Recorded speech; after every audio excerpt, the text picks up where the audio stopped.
Baseless propaganda can never be a reality. During Imran Khan's era, all kinds of unrest in Pakistan, including terrorist incidents and drone strikes, declined, and this reality is not hidden from anyone, nor does the nation own such a low memory that they have forgotten how the earlier tenures of PMLN and PPP were regarding terrorism, how Imran Khan's era was, and what's happening in today's hybrid regime. Some so-called Aristotles may have forgotten these realities, so here are some facts and reminders for their information.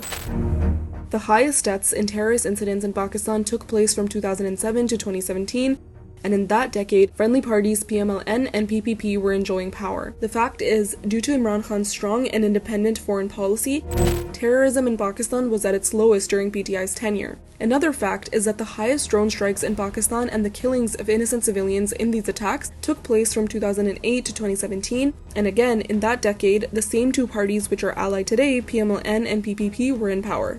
From 2013 to 2017, a total number of 73 drone strikes were observed, while this number was 0 during PTI's government. The saddest tragedy of Pakistan's history, the horrible incident of the APS attack, took place in 2014 when once again PMLN was ruling. Today, when these two parties are illegally occupying power through Form 47s, terrorism in Pakistan has been rising once again. Pakistan has reached second in the World Terrorism Index, and military personnel and ordinary Pakistanis are being continuously killed in blasts and attacks. In the first half of 2023, after the regime change, the incidents of terrorism have increased by 73%. In 2024, terrorist incidents in Pakistan increased by 45%. 517 attacks were reported in 2023 and increased to 1,099 in 2024. This is the biggest annual increase in terrorism incidents in the last decade. The reality is that the terrorism in Pakistan is not re-erupting because of Imran Khan's era, but actually because of the wrong policies of the country's establishment. The Taliban's resettlement was also a desire of the establishment and not Imran Khan. Immediately after the regime change, it was the establishment's decision to send a delegation to Afghanistan. On these blunders, sincere patriots like Murad Saeed have repeatedly warned that the market for massacre in the country will once again be heated.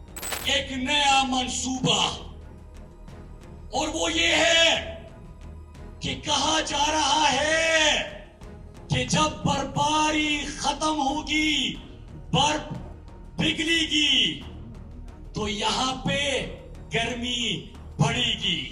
सड़क पार से लोग घुस आए हैं। ये सारे चोर कह रहे हैं कि कहां से आए हैं, कुछ नहीं आया। फिर आखिर पहले कहते कि कुछ नहीं है, फिर कहेंगे झूठ है, फिर बाद में कहेंगे कि इतने मरे, फिर लाशें गिनेंगे, फिर लाशें के ऊपर सियासत करेंगे, फिर आखिर में कहेंगे मिलजुल के बैठते हैं, फिर कहते कि ऑपरेशन की मुज़ाकिरात करें। यार बेशर्मो, लोगों को मत भेजो। But instead of listening to his words, he himself was treated like a terrorist and his warnings were labeled as propaganda.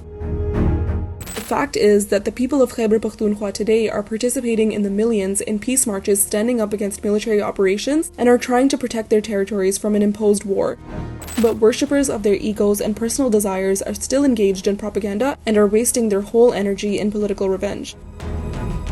Today, the attention of the agencies is directed towards keeping Imran Khan illegally in jail, kidnapping political workers, punishing ordinary Pakistanis just because they have differing political opinions, cutting the wings of the judiciary and slaughtering freedom of expression, rather than their real job, which is fighting terrorists and protecting Pakistanis. Those who came into power without public support and by becoming the establishment's stooges can never stand up for their people, nor can they make an independent foreign policy. They don't even have the courage to stand up against the wrong policies of the military establishment and close the new fronts of imposed wars in Pakistan. Pakistan was bleeding during Noon League and PPP's previous tenures and is bleeding again today in their hybrid regime.